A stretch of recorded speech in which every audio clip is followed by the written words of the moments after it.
Kejadian Isra dan Mi'raj terjadi setahun sebelum hijrah Nabi SAW ke kota Madinah. Jadi tepatnya tahun 12 ya, dari masa penobatan Nabi. Ini disebutkan dalam riwayat Al-Baihaqi dalam kitab Dalailun Nubuwah. Dan juga diriwayatkan oleh Imam Bukhari, dikatakan Isra Mi'raj terjadi tepatnya setelah Abu Talib meninggal. Kisah Isra Mi'raj ini disebutkan oleh Allah SWT dan dinamakan surah Al-Quran dengan kejadian tersebut, surah Isra. Surah Al-Isra ini urutan 17 dalam Al-Quran dan Allah ceritakan di ayat satunya, A'udzubillahi minasyaitonirrajim, Bismillahirrahmanirrahim. Subhanalladzi asra bi'abdihi laylan minal masjidil harami ilal masjidil aqsa alladzi barakna hawlahu linuriyahu min ayatina innahu huwas sami'ul basir. Maha suci Allah yang telah memperjalankan hambanya pada suatu malam dari Al-Masjidil Haram ke Masjidil Aqsa yang telah kami berkahi sekelilingnya agar kami perlihatkan kepadanya sebagian dari tanda-tanda kebesaran kami. Perhatikan terjemahannya ya. Ini maksudnya Isra dan Mi'raj untuk ini. Bukan hanya perintah sholat, tapi diperlihatkan kepadanya kepada Nabi Muhammad SAW sebagian tanda-tanda kebesaran kami. Sesungguhnya Dia Allah adalah zat yang maha mendengar lagi maha mengetahui. Masjidil Haram adalah masjid haram di Mekah dan Masjidil Aqsa adalah masjid yang ada di Palestina. Pada saat akan terjadi Isra dan Mi'raj, pada malam itu terjadi pembelahan dada Nabi SAW yang kedua kalinya. Yang pertama kali masih ingat kapan? Pembelahan dada waktu umur beliau 6 tahun. Waktu beliau masih tinggal bersama dengan Halimah Sa'diyah di padang pasir. Yang kedua sekarang terjadi ya sebelum Isra dan Mi'raj, dari pembelahan dada yang kedua oleh Jibril alaihissalam, sebagaimana dijelaskan dalam Sahihain hadis Bukhari Muslim dari Anas radhiyallahu anhu bahwasanya Abi Dzar radhiyallahu anhu bercerita tentang Nabi sallallahu alaihi wasallam, ia berkata, atap rumahku terbuka saat aku masih di Mekah.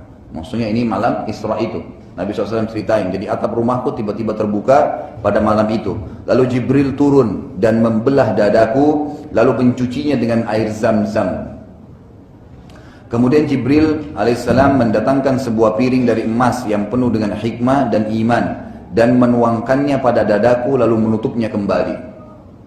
Kemudian Jibril memegang tanganku dan membawaku naik ke langit. Saat tiba di langit pertama, Jibril berkata pada penjaganya, bukalah. Penjaga tersebut, penjaga langit dari malaikat berkata, siapa kamu? Jibril menjawab, aku Jibril. Penjaga berkata, apakah engkau bersama orang lain? Jibril menjawab, iya, Muhammad. Penjaga tersebut dari malaikat berkata, apakah ia telah diizinkan untuk lewat? Kata Jibril alaihissalam, iya. Maka bukalah. Maka dibukalah pintu langit pertama. Ada beberapa riwayat Bukhari yang lain menjelaskan, kata Nabi SAW, pada malam aku diisrakan, aku dijalankan malam hari, aku sempat tertidur, lalu aku melihat datang kepadaku Jibril dan bersamanya burak. Nah, burak ini disebutkan dalam beberapa riwayat lain adalah seekor kuda berwarna putih yang memiliki 2 buah sayap. Kata Nabi SAW, yang burak itu ya kecepatannya di mana dia letakkan kakinya maka langsung sampai ke ujung pandangan mata. Jadi cepat sekali gitu perjalanannya. Lalu kemudian membawaku ke langit. Kemudian terjadilah kalimat yang sama. Jibril berbicara dengan penjaga langit dan berkata, ya, bukalah. Maka penjaga langit sempat berkata, dari malaikat nih, siapa kamu? Padahal sebenarnya Jibril alaihissalam ini adalah pimpinan malaikat, pimpinan para malaikat. Kata sebagian ulama hadis, berarti pintu langit itu tertutup rapat dan juga menjadi hijab terhadap para malaikat. Jadi malaikat sendiri tidak bisa melihat ada apa di belakangnya langit itu. Mereka pun tertutup. Lalu kata Nabi SAW, saat kami sedang di langit pertama, kami melihat seseorang yang sebelah kanannya terdapat sekelompok orang dan sebelah kirinya juga sekelompok. Ada orang lagi duduk, sebelah kanannya ada orang, sebelah kirinya ada orang, sekelompok-sekelompok gitu. Bila orang itu melihat ke arah kanannya, maka ia tertawa. Dan bila ia lihat ke arah kirinya, ia menangis. Ia berkata kepadaku, selamat bertemu wahai anak yang saleh dan nabi yang saleh. Aku bertanya pada Jibril, siapa orang ini wahai Jibril? Nabi SAW tidak tahu. Kata Jibril AS, ia adalah Adam. Dan yang di kanan dan kirinya adalah keturunannya. Yang di sisi kanannya penghuni surga. Makanya dia tertawa dan tersenyum waktu melihat mereka. Dan yang di sisi kirinya adalah dari keturunannya yang merupakan penghuni neraka. Wa na'udzubillah. Karena itulah, bila ia melihat ke arah kanan ia tertawa, dan bila ia lihat ke kiri dia menangis. Lalu aku dibawa oleh Jibril ke langit yang kedua. Saat tiba di langit kedua, Jibril berkata lagi pada penjaganya, ada lagi penjaga langit kedua. Bukalah. Lalu penjaga tersebut menanyakan sama dengan penjaga langit pertama. Siapa engkau? Dia mengatakan Jibril. Siapa bersamamu? Muhammad. Apakah dia sudah diizinkan? Iya. Bukalah, baru dibuka pintunya. Riwayat Bukhari lain menjelaskan juga bahwasanya Nabi SAW bersabda, saat saya sedang di Masjidil Haram, Jibril AS datang kepada saya lalu membawa saya dengan burak atau hewan antara kuda dan keledai, dan membawa saya ke Masjid Aqsa. Kalau tadi kan riwayat pertama itu langsung ke langit. Nah ini riwayat yang kedua menjelaskan ke Masjid Aqsa. Maka Nabi SAW pun lalu masuk dalam masjid, dan ternyata di dalamnya berkumpul seluruh Nabi. Lalu beliau SAW ya, sholat dan mengimami mereka. Bagaimana? Allahu alam, kita nggak tahu. Jadi ini jelas alam ruh ya, karena semua Nabi-Nabi dan Rasul itu dihadirkan oleh Allah SWT di Masjid Aqsa waktu itu, dan Nabi SAW sholat mengimami mereka. Juga tidak dijelaskan tentang sholat apa itu. Disebutkan juga dalam ringkasan riwayat, burak mempunyai kecepatan dengan meletakkan sekali kakinya maka langsung sampai ke tujuan. Juga bisa dibayangkan bagaimana kemuliaan Masjid Aqsa pada saat itu, sampai semua Nabi alaihimussalam kumpul dan sholat berjamaah dan dipimpin oleh manusia yang terbaik, Nabi kita Muhammad sallallahu alaihi wasallam. Lalu Jibril alaihissalam datang dan membawa 2 buah gelas pada saat itu ya. Yang satu berisi susu dan yang lainnya berisi khamar. Lalu Nabi SAW disuruh pilih, yang mana kau pilih wahai Muhammad? Nabi SAW mengatakan, maka aku pun memilih susu. Dan Jibril berkata, engkau telah memilih dengan benar, maka engkau dan umatmu mendapatkan petunjuk. Lalu saya dimi'rajkan ke langit. Sebagaimana ya ada juga di dalam bahasa Arab, mi'raj itu bisa berarti sebuah tangga yang dinaikin. Orang kalau naik ke atas pakai tangga namanya mi'raj. Nabi SAW mi'raj ke langit ya, menaiki sebuah tangga terbuat dari cahaya. Sekejap saja Nabi SAW dengan Jibril AS sampai ke langit bumi atau langit pertama. Lalu Jibril AS mengetuk pintu langit pertama. Malaikat penjaga langit pertama bertanya, siapa? Jibril AS berkata, saya Jibril. Malaikat penjaga berkata, siapa bersamamu? Jibril berkata alaihissalam, Muhammad. Malaikat penjaga berkata, saya tidak diizinkan kecuali untuknya. Ini riwayat lain ya, riwayat Bukhari. Jadi tadi pertama mengatakan apakah dia sudah diizinkan, tapi riwayat kedua mengatakan saya tidak mengizinkan manusia masuk ke sini kecuali dia, Muhammad saja. Malaikat penjaga berkata, saya tidak diizinkan kecuali untuknya. Lalu Nabi SAW naik, dan pada langit pertama beliau melihat SAW seseorang yang sangat besar dan tinggi badannya mencapai 60 siku ke langit. Kalau 60 siku ini kurang lebih 27,5 meter tingginya ke langit, kayak raksasa gitu kan. Setiap kali dia lihat ke sebelah kanannya maka ia tersenyum, dan setiap kali lihat ke sebelah kirinya ia menangis. Nabi SAW bertanya padanya atau pada Jibril, siapa orang tersebut? Jibril SAW mengatakan itu adalah ayahmu Adam alaihissalam. Bila ia melihat ke sebelah kanannya ia tersenyum karena melihat dari keturunannya yang merupakan penghuni surga, dan bila ia melihat ke sebelah kirinya ia menangis karena melihat keturunannya yang akan masuk neraka. Saat bertemu dengan Adam alaihissalam maka Nabi Adam alaihissalam berkata, selamat datang wahai anak yang soleh. Saya diperlihatkan 2 mata air yang mengalir dengan kencang, kata Nabi SAW pada saat itu ya, masih kisah di langit pertama. Saya bertanya pada Jibril AS, apa itu? Jibril berkata itu adalah sumber mata air Nil dan Furat. Nah ini kalau sungai Nil ada di Mesir, kalau Furat ada di Turki.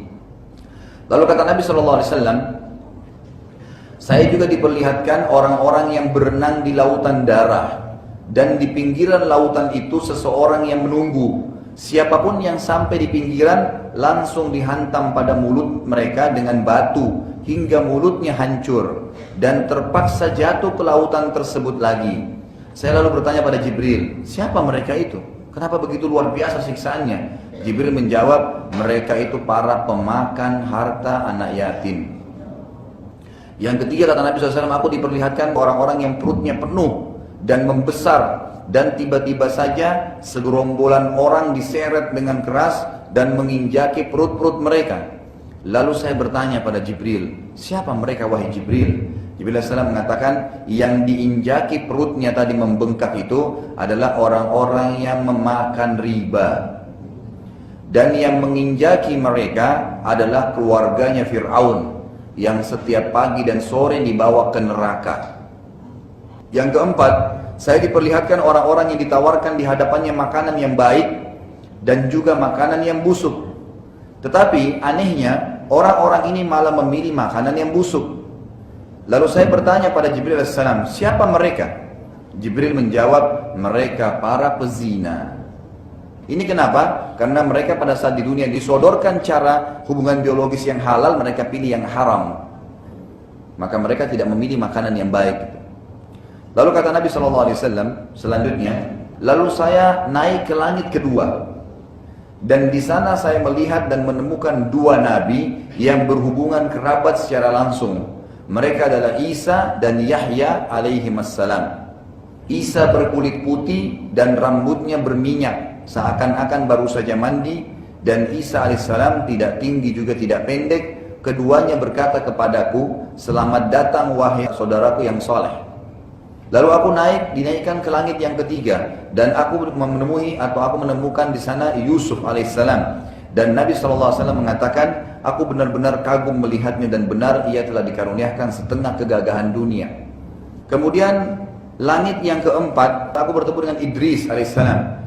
Ini Allah SWT mengatakan, dan kami tinggikan derajatnya Idris, ditaruh di langit keempat, yang berkata kepadaku, selamat datang wahai Nabi yang soleh dan saudaraku yang soleh. Lalu aku dinaikkan di langit yang kelima, terdapat Harun alaihissalam, adiknya Nabi Musa alaihissalam, yang berkata, selamat bertemu wahai Nabi yang soleh dan saudaraku yang soleh. Lalu aku naik ke langit ketujuh, terdapat Musa alaihissalam, yang berkulit hitam, kurus dan bertubuh tinggi, yang berkata, selamat bertemu wahai Nabi soleh dan saudaraku yang soleh. Lalu aku naik ke langit ketujuh, dan di sana terdapat Baitul Ma'mur. Baitul Ma'mur ini tempat tawafnya para malaikat, sama kalau kita di dunia ini Ka'bah. Lalu kata Nabi SAW, pada Baitul Ma'mur ada seorang yang sudah tua dan sedang bersandar padanya, dan ia adalah orang yang paling dekat dengan Nabi kalian wajahnya. Lalu aku bertanya, siapakah orang itu? Ternyata dia adalah Ibrahim alaihissalam. Ya. Dan Ibrahim alaihissalam berkata, selamat datang wahai anakku yang soleh. Lalu saya bersama Jibril alaihissalam sampai ke Sidratil Muntaha.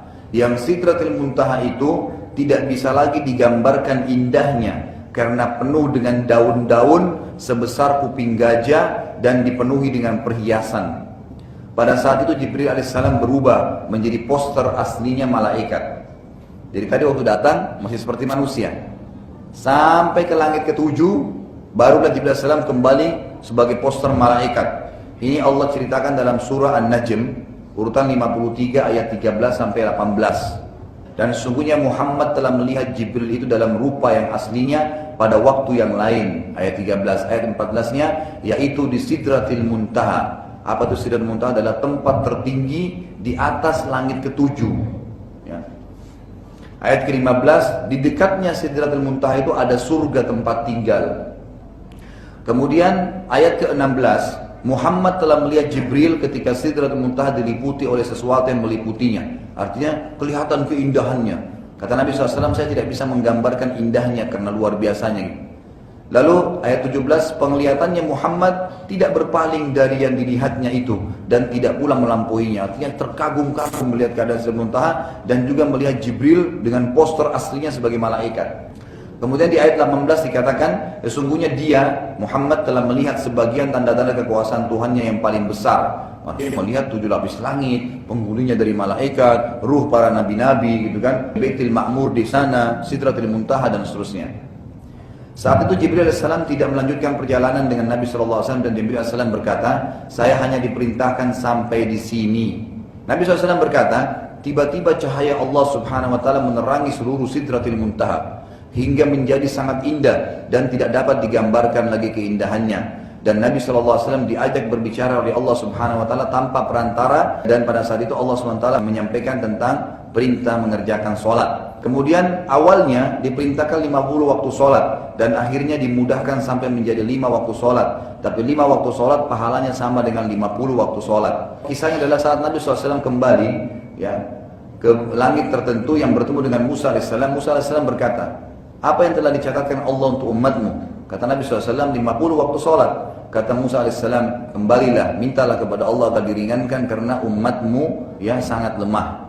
Maka Nabi SAW kembali terus meminta, ada sebagian athar mengatakan, ya atau riwayat yang sahih, itu Allah SWT kurangi, setiap minta 5 waktu sholat dikurangi. Sampai terakhir, yang Musa AS selalu mengatakan, kembalilah masih berat, kembalilah masih berat. Dan Allah SWT mengatakan, wahai Muhammad, dia adalah 5 waktu sholat, tapi pahalanya adalah 50 waktu sholat. Tetap pahalanya besar, karena kita kan setiap satu pahala dilipat gandakan menjadi 10 kali lipat khusus untuk Muhammad SAW.